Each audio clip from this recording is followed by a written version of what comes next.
معاكم باشمهندس مارك مراد، إن شاء الله هنكمل مع بعض كورس الجافا. كنا خدنا المرة اللي فاتت الداتا تايبس وإزاي بنتعامل معاها وإزاي بنعمل initialization وبنعمل declaration للداتا تايبس، وعرفنا إن الداتا تايبس أنواع منها الانتجر ومنها البايت ومنها الشورت ومنها الكاركتر ومنها السترينج ومنها البولين. فعندنا أنواع كتيرة أوي من الداتا تايبس. تمام. النهارده أول توبيك عندنا اسمه الفاينل. الفاينل دي إيه؟ يعني إيه فاينل؟ الفاينل دي كيورد بنستخدمها في إن إحنا بنقفل على قيمة الداتا تايب. إزاي يعني؟ يعني مثلًا لو جيت قُلت لك مثلًا integer x بيساوي 5 وقُلت لك system.out.println x، طب هيطبع لي كام؟ 5. تمام. طيب لو جيت هنا قُلت مثلًا عايز أغيّر قيمة الx دي وقُلت لك هي هنا بقى في line كام؟ من أول line 17 الx هنا أنا عاوزك تعتبرها ب10، فبالتالي لمّا هاجي أطبع الx هيطبعها لي بكام؟ زي ما إحنا شايفين كده ب10. تمام. أنا مش عاوز أعمل أي عملية حسابية على الإكس دي خالص، أنا عاوزها من أول لاين 16 وتفضل زي ما هي بنفس قيمتها من غير أي تغيير. فهنا يجي دور الفاينل كيورد، أنا هاكتب هنا فاينل، فهو جه تلقائي نفسه عمل لك ايرور في لاين 17 بيقول لك لأ ما ينفعش إن أنت تغير في قيمة الإكس لأن أنا حاطط لها هنا الفاينل كيورد. فدي كده وظيفة الفاينل. اللي بعدها اسمها الكاستنج. يعني إيه كاستنج؟ كاستنج يعني تحويل أو converting من الآخر. كاستنج احنا بنيجي نحول مثلا من صغير لكبير او من كبير لصغير. عندنا انواع الكاستنج هما نوعين، عندنا الامبليسيت والاكسبليسيت او الوايدنج والنارونج، يعني على حسب اي مسمى انت بتمشي وراه. عندنا الامبليسيت يعني توسيع او الوايدنج. تمام. عندنا الاكسبليسيت يعني تقليص او تصغير او النارونج. فرضا مثلا انا اديتك قلت لك ده متغير اسمه دبل دي بيساوي 5/2. تفتكر الناتج هيطلع ايه لو انا قلت لك هنا سيستم دوت اوت دوت برنت دي؟ تفتكر الناتج هيطلع إيه؟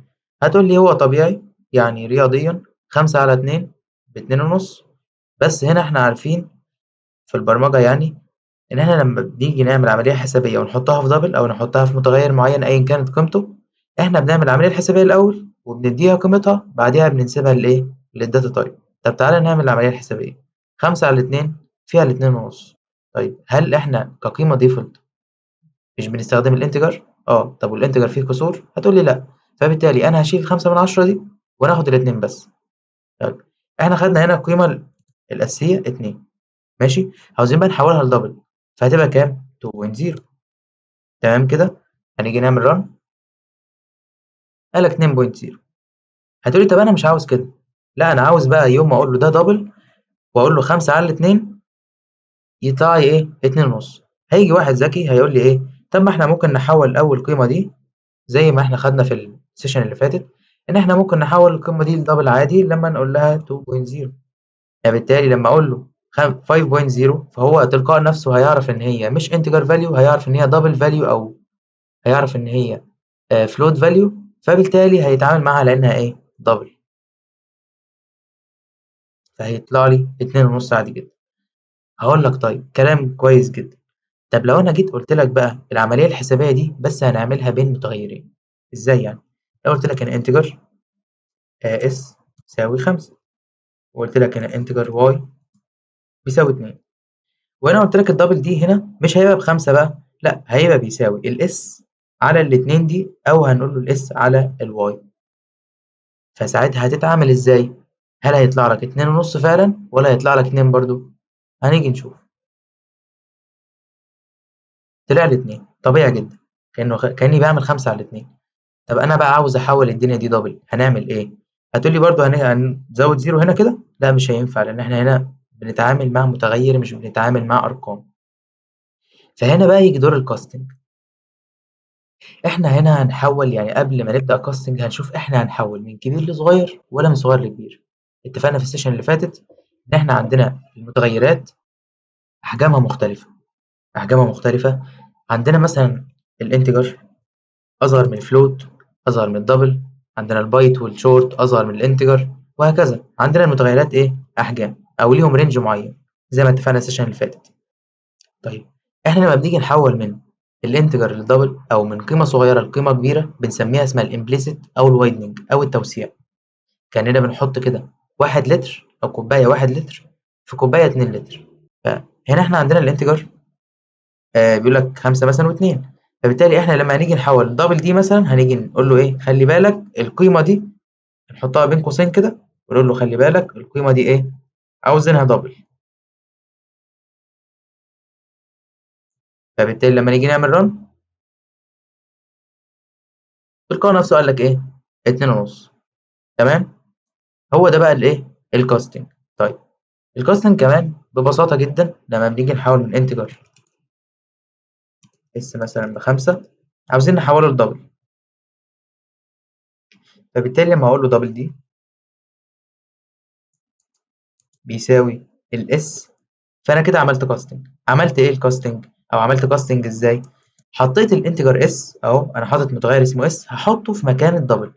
تخيل كده معايا إن أنت معاك رامة، والرامة دي إحنا حاجزين فيها مكان وبنقول إن هو ده integer value، أو إن إحنا المكان ده يساع integer value فقط. فإحنا عاوزين نوسع الحتة دي، هتقول لي لأ أنا محتاج إن أنا أشيل مكانها، فهعمل إيه؟ بدل ما همسح المتغير وأعمل تاني، لأ هستخدم ميزة في الجافا اسمها الكاستنج، في إن أنا باعمل توسيع مثلًا للرامة دي، بدل ما هي تشيل integer value لأ هتشيل double value. فهنا تلقائي نفسه لما أنا جيت قلت له حط لي الاس دي اللي هي الانتجر فاليو في الدبل فاليو، طبيعي إيه؟ هتاخد مكان، بس مش هتاخد المكان كله، هتاخد مكان في الدبل. فلما نيجي نعمل run هو حسبها على إنها إيه؟ حسبها على إنها دبل فاليو.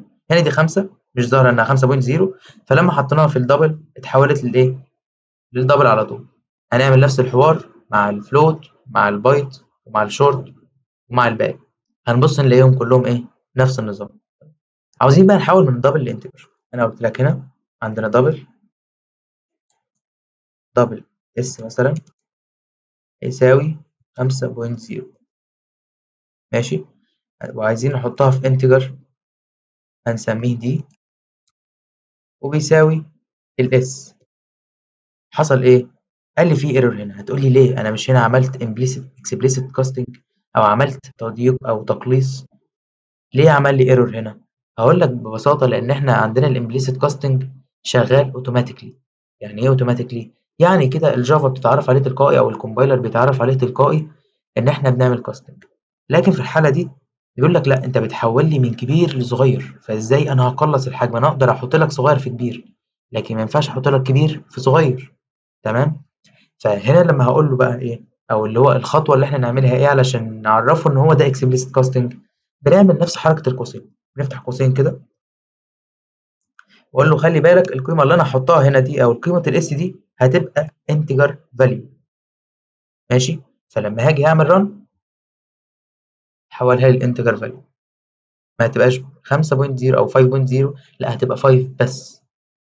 فاحنا هنا عملنا حاجه اسمها explicit casting او narrowing casting. تمام، ندخل على التوبيك اللي بعده. اللي بعده عايزين مبرمج اسمه الكونفرتنج. ايه هو الكونفرتنج؟ الكونفرتنج كده ببساطه ابن عم الكاستنج، يعني بيقوم بنفس وظيفته بس مع نوع معين من الداتا تايبس. ايه هو النوع ده؟ هو السترنج. تمام، لو جينا نحول من السترنج، حتى لو خدت بالك هتلاقي ان السترنج هو الداتا تايب الوحيد اللي بيبدأ بحرف كابيتال. ليه؟ لانه نون بريمتيف داتا تايبس. تمام، string اس يساوي مثلا هنديله قيمه 1 2 3 نقفل بسيمي كولون، وناخد فاريبل تاني انتجر واقول له الانتجر اي يساوي 10 مثلا. قلت لك سيستم اوت برنتلين وعاوزين نجمعهم هما الاثنين، هنجمعهم هيدونا كام؟ هتقولي اصلا ينفع نجمع السترنج والانتجر؟ هقول لك عادي جدا اهو، الاي بلس الاس نجمعهم عادي جدا. شوف هيطلع لنا كام؟ يطلع لنا رقم عجيب جدا، اللي هو المفروض دي 123 زائد 10 المفروض هنجمعهم مع بعض فيطلع لنا 133. هقول لك لا، الكلام ده لو انتجر فاليو، لكن احنا هنا بنتعامل مع سترينج وانتجر، فبالتالي يطبع لنا ال 10 الاول لان احنا حطينا الاي الاول، بعدها يطبع لنا ال 123 او ال 1 2 3 اللي موجوده في السترينج. هنا بقى يجي دور الconverting في إن إحنا لو عاوزين نحوّل من الstring للinteger عشان بالتالي لمّا نيجي نجمعهم مع بعض يتباعهم على إنهم أرقام. الstring هنا بنستخدم حاجة اسمها integer.parseInt. دي function embedded في الجافا بنستخدمها في إن إحنا بنحول من string للinteger. فهنا هاقول له الinteger، هاقول له مثلًا الSA هانس اللي هي الinteger dot parse int، ونفتح القوسين بتوعنا ونقول دي اسمها إيه، هنحط مين هنا في القوسين؟ الS. فلما نيجي إحنا نطبع هنا الI أو اللي هي ال10 زائد الSA، فهيعمل لنا إيه؟ ساعتها هتبقى 133. جمعها عادي جدا لأن إحنا حولنا هنا من السترنج حولناها للإنتجر. بعد كده عندنا حاجة اسمها الإف كونديشن. يعني إيه إف كونديشن؟ هي من اسمها كده أو إف الشرطية، فإن إحنا بنستخدمها في إن إحنا بنتحكم في الستيتمنتس الموجودة عندنا في الكومبايلر. إزاي يعني؟ يعني لو جيت قلت لك مثلا عندنا الإنت والجريدز،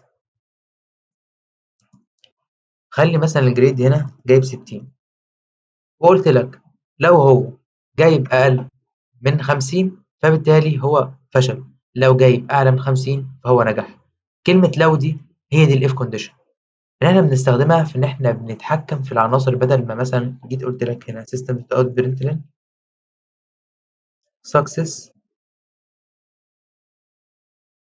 وتحت كتبت إيه؟ fail. لو أنا عملت كده run ملهاش أي لازمة، جيت هنا عمل لي الفيل وعمل لي السكسس. طب أنا مش عاوز كده، أنا عاوزه يطبع لي السكسس في حالة معينة والفيل في حاجة معينة. فهنا يجي دور الإف كونديشن. قبل ما نبدأ، إحنا عندنا الإف كونديشن 3 أنواع. أول نوع عندنا هو الإف بس، تاني حاجة عندنا الإف إلس، تالت نوع عندنا هو الإف وإلس إف. نستخدم أول حاجة الإف. الإف بقى بنستخدمها في إيه؟ في إن إحنا بنتحكم بس في حاجات معينة أو عناصر معينة. الإف كونديشن أقول لك لو الجريدز أقل من ال50 عاوزك تطبع لي إيه؟ عاوزك تطبع لي فيل.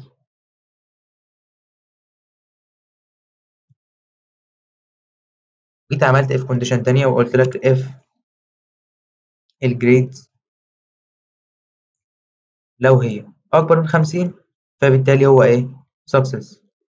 ممكن أحطها في البراكتس وممكن أحطها بره طالما هي ستيتمنت واحدة.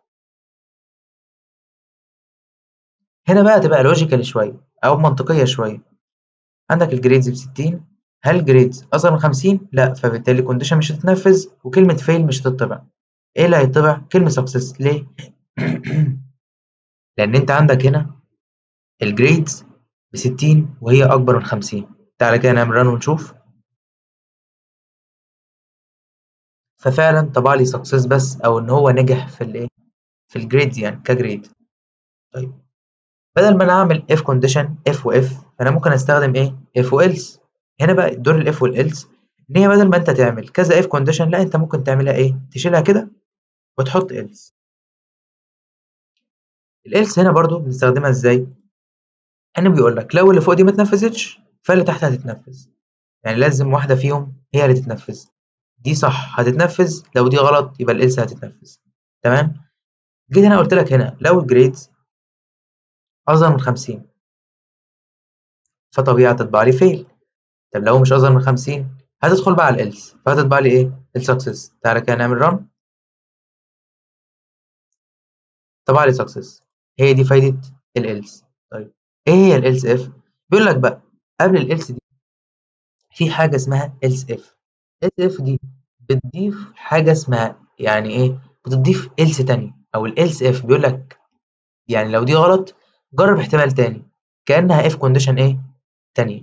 لو جيت قلت لها إلس إف وهتيجي تحط شرط تاني، لو قلت لك مثلا إلس إف لو هي الدرجة 50 بالضبط، أو اللي هي الgrades equal 50، فبالتالي هتطبع لي إيه؟ هاقول لك إن الgrade هنا أو إن هو هيجيب مثلًا مقبول، system out println بتساوي 50 أي حاجة كده، تمام؟ هل هنا بقى الجريدز أصغر من 50؟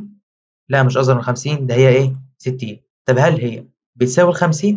لأ مش بتساوي ال50 فبالتالي مش هيطبع لي اللي بيساوي ال50. هيجي بقى على الإلس في الآخر وهيقول لك هتطبع success. طب تعالَ نحولها ل50.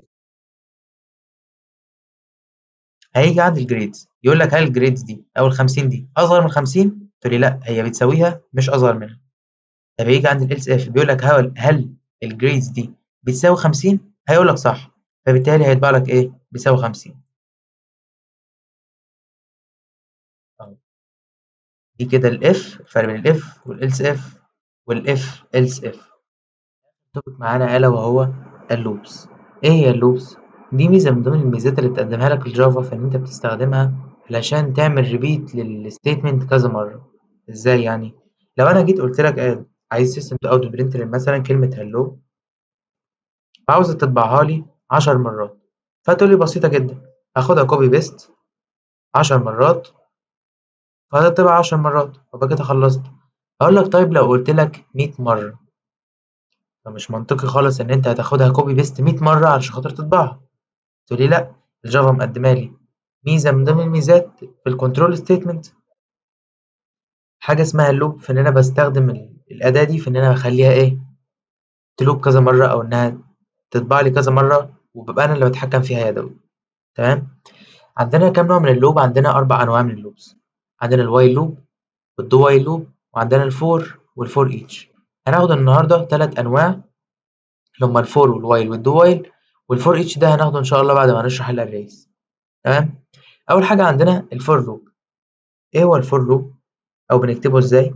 نكتب كلمة فور ونفتح قوس، طبعا ما ننساش القوسين بتوعنا اللي هما البراكتس دول أساسيين، وجوه البراكتس ده عشان هو ده البادي بتاع اللوب أو هو اللي هنكتب جواه الستيتمنت اللي إحنا عاوزين نعملها ريبيتيشن جوه الإيه؟ البراكتس دي.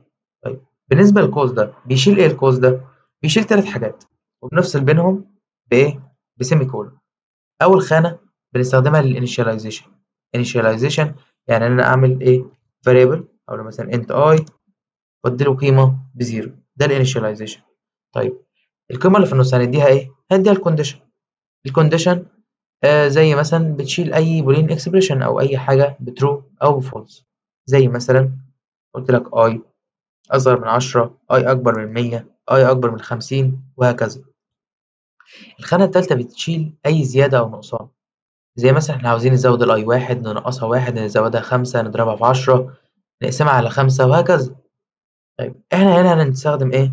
I بلس بلس. إيه I بلس بلس؟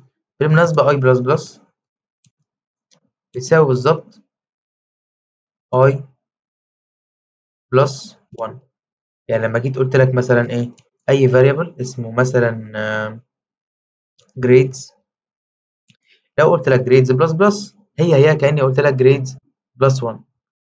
فهنا الاي بلس بلس كأننا بنقول لك ايه زود الاي 1. طيب كلام زي الفل.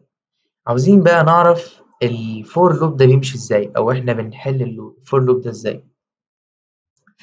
اول حاجه هنبص عليها الانيشاليزيشن، انت اي بتساوي 0. بعديها تاني حاجه نبص عليها الكونديشن، هل الاي اصغر من 10؟ عشان هنا بناء على الكونديشن دي يا هننفذ اللوب يا هنطلع براه ولا كأننا شايفينه. تمام. هنا الأي بتساوي 0، أي أصغر من 10 طبعًا مضبوط، فهننزل نروح على الإيه، على الcondition هننزل نروح على الstatement ننفذها مرة ونطلع على الزيادة، واخد بالك من الترتيب؟ يبقى أول حاجة الinitialization بعديها الشرط بعديها الstatement بعديها الإيه، الcontrol اللي هي بتاع أي operation. تمام. هنا تفتكر هيتباعها كام مرة؟ تعالَ نشوف. أول حاجة الأي هنا ب0، لو الأي أصغر من 10 فانزل اطبع، فإحنا هنا عندنا لما الأي كانت ب0 هنا طبعها لي كام مرة؟ طبعها لي إيه؟ مرة واحدة. طيب هنطلع نزود الأي 1 أهو، إحنا لما جينا على الكونديشن ونفذنا هنطلع نزود الأي 1، الأي هتبقى بكام؟ ب1. هل الواحد لسه أصغر من 10؟ فهننزل إيه؟ نخليها تتبع مرة كمان، فكده طبعنا مرتين. هنطلع نزود الاي واحد كمان فهتبقى بتلاتة، هتبقى سوري باتنين. هل الاتنين أصغر من 10؟ مظبوط، فهننزل برضو إيه نطبع كمان مرة فهتبقى بتلاتة، وهكذا وهكذا لحد ما نوصل لرقم كام؟ رقم 9. لما دي تبقى برقم 9 هيكون هو طبعها لي 9 مرات. فلما أقول لك دلوقتي الأي بتسعة، هل التسعة أصغر من 10؟ مظبوط، فهننزل نطبعها إيه للمرة العاشرة. فهنا لما نطلع نزود الأي واحد هتبقى ب10، لما تبقى الأي ب10 هتبقى أصغر من 10؟ لا طبعا، فبالتالي هنعمل سكيب بقى خلاص لللوب ونطلع براه. فهنشوف إحنا طبعناها كام مرة. آخر مرة عندنا أهي كانت 10 مرات. تعالى كده نعمل رن ونشوف. فعلا طبعها لنا 10 مرات. طب لو أنا شلت جزء الزيادة ده هيعمل لي ايرور؟ لا مش هيعمل لي ايرور، بس بالعكس هيعمل لك ران تايم ايرور اللي هو شايف عمال يطبع اهو ازاي؟ هو شغال مش عايز يقف، أنا اللي هوقفه بإيدي أو لحد ما الاستورج إيه تفول أو تتملي. تمام كده؟ فاللي هو ده حاجة اسمها infinite loop أو اللي هو اللوب اللانهائي، اللي هو يفضل يطبع يطبع يطبع لحد ما أنت توقفه يدوي أو الاستورج تعمل إيه؟ تفول أو تتملي. ده كده الفور لوب. الوايل لوب زيه بالظبط، بس في بعض الاختلافات بسيطة كده في إيه؟ في المحتوى بتاع اللي بيبقى بين القوسين. زي مثلا الوايل، لما بنكتب وايل بنفتح القوسين، وطبعا أساسي جدا في اللوبس إن إحنا إيه نستخدم الإيه البراكتس دي أو السكوير اللي هي الكيرلي براكتس. هنا نحط الستيتمنت اللي إحنا عاوزين نطبعها مثلا هلو. هنا بقى في الأقواس بنكتب إيه؟ بتبقى مختلف عن الفور لوب شوية. في الوايل لوب إحنا بنستخدم بين الأقواس كونديشن فقط. إزاي؟ يعني هنا بقى أي حاجة ليها علاقة بالبولين إكسبريشن، أي حاجة true أو false بنستخدمها هنا. زي مثلا قلت لك ده واي true، انزل نفذ لي الكلام ده، فهتفضل طول عمرها بترو وهتعمل لك infinite loop.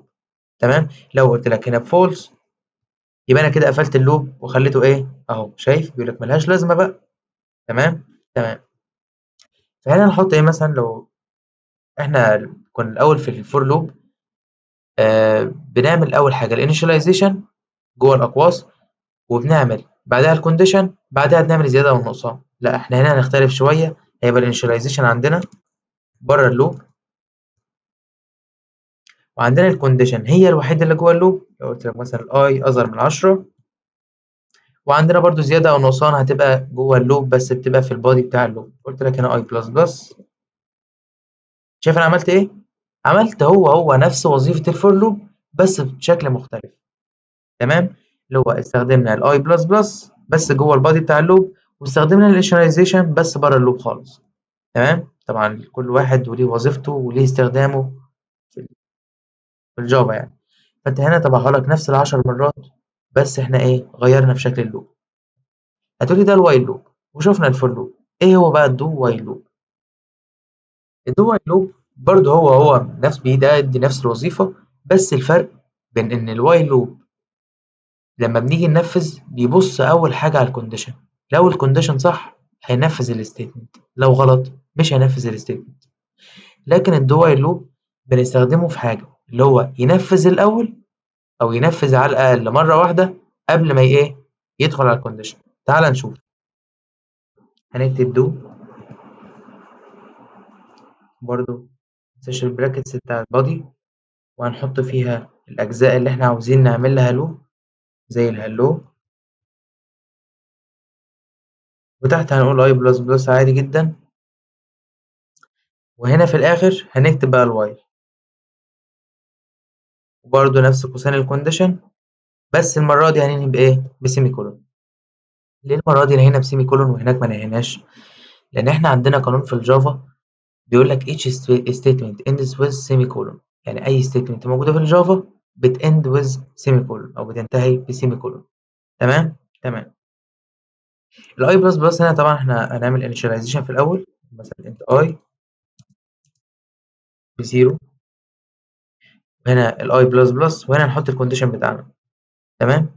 لو انا قلت لك مثلا الاي اصغر من 10، اي كونديشن برضو بتحمل بولين اكسبريشن. طيب ايه الفرق برضو بين الدو وايل والوايل ذات نفسها؟ زي ما قلت لك في الاول ان الدو وايل بنبص الاول حاجه على الستيتمنت قبل ما بنبص على الكونديشن، فبالتالي احنا هننفذ مرة واحدة على الأقل قبل ما نبص على الإيه؟ على الكونديشن. لكن في الوايل في الأول بنبص على الكونديشن، لو الكونديشن غلط مش هننفذ اللوب. لكن في الدو وايل هننفذ برضو حتى لو الكونديشن غلط. طب إزاي؟ تعال نجرب. لو جيت هنا قلت لك مثلا الأي بيساوي 10، هل هنا الأي بتساوي 10؟ لأ، فبالتالي إيه؟ مش هتنفذها، أو هتنفذ مرة واحدة لكن مش هتنفذها إيه؟ ال10 مرات. لو جيت تعالى هنا خلاص نقفلها نخليها ب2 على طول عشان ما توصلهاش. شوف هنا طبعتها لي كام؟ مرة واحدة بس أهو، مش تبقى أوضح؟ طبعها لي مرة واحدة بس على الأقل رغم إن الشرط غلط. فإحنا في الدو وايل لوب أول حاجة بنطبع، بعدها بنبص لإيه؟ للشرط، لو صح بنكمل، لو غلط بنقف على كده. بس إحنا عملنا اللي إحنا عاوزينه وطبعناها على الأقل مرة واحدة. كده إحنا خلصنا إيه؟ خلصنا الفاينل، خلصنا حاجة اسمها الكاستنج، وعرفنا يعني إيه كونفرتنج، وإيه الفرق بين الكونفرتنج والكاستنج، وخدنا الإف كونديشن كاملة، وخدنا اللوبس ما عدا الفور اتش لوب ده هناخده لأن إحنا بنستخدمه في الأريز. أتمنى أكون فدتكم على قد ما أقدر. إن شاء الله أشوفكم في توبكس جاية. السلام عليكم.